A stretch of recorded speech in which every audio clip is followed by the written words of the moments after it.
Urologist হিসেবে 50 ঊর্ধ্ব বয়সে প্রোস্টেটের সমস্যা খুবই কমন এবং আমাদের কাছে প্রতিনিয়ত রোগীরা আসছে, কিন্তু সবার সমস্যা কিন্তু এক না। দেখা যায় কারো কারো ক্ষেত্রে প্রোস্টেট ইনফেকশন হয়, অর্থাৎ প্রোস্টেটাইটিস, কারো ক্ষেত্রে বিনাইন টিউমার বা বিনাইন প্রোস্টেটিক হাইপারপ্লাসিয়া হয়, অনেকের ক্ষেত্রে টিবি হতে পারে প্রোস্টেটে, কিন্তু সবচেয়ে যেটা ভয়ঙ্কর ব্যাপার সেটা হচ্ছে প্রোস্টেটে ক্যান্সার হয়ে থাকে। আমাদের দেশের রোগীরা যেমন প্রোস্টেটের সমস্যা নিয়ে যখন আসে, তারা সাধারণত প্রস্রাবের সমস্যা, ঘন ঘন প্রস্রাব হওয়া, প্রস্রাব দীর্ঘইতে হওয়া, প্রস্রাব জমে থাকা, রাত্রে প্রস্রাব করতে ওঠা, এই সমস্যাগুলো নিয়ে রোগীরা আসে।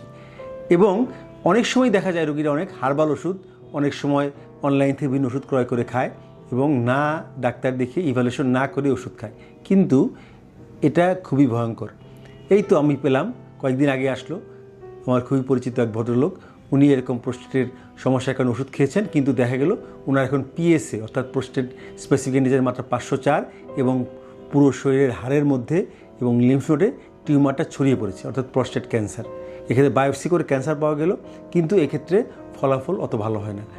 কাজেই প্রোস্টেটের সমস্যা হলে প্রথমে আমরা রোগীর সিমটম শুনব, রোগী ইভ্যালুয়েশন করব, কিছু পরীক্ষা নিরীক্ষা করব এবং সেই অনুযায়ী আমরা চিকিৎসা দিব।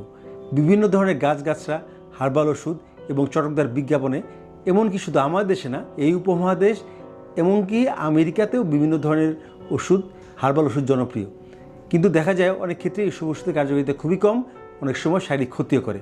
কাজেই আমি বলবো, প্রস্রাবের সমস্যা হলে শুধু প্রোস্টেটের সমস্যা নাও হতে পারে, স্ট্রিকচার হতে পারে, অন্য সমস্যা হতে পারে, আবার প্রোস্টেটের সমস্যা হলেও তার মধ্যে বিভিন্ন ধরনের সমস্যা হতে পারে। অবশ্যই একজন ইউরোলজিস্ট শরণাপন্ন হন, তাকে দেখান এবং প্রথম থেকেই ফলো আপে থাকুন, না হলে একটা বিপদ হতে পারে এবং পরবর্তীতে রোগটা জটিল পর্যায়ে চলে গেলে চিকিৎসা ব্যয়বহুল এবং সময় সাপেক্ষ হতে পারে।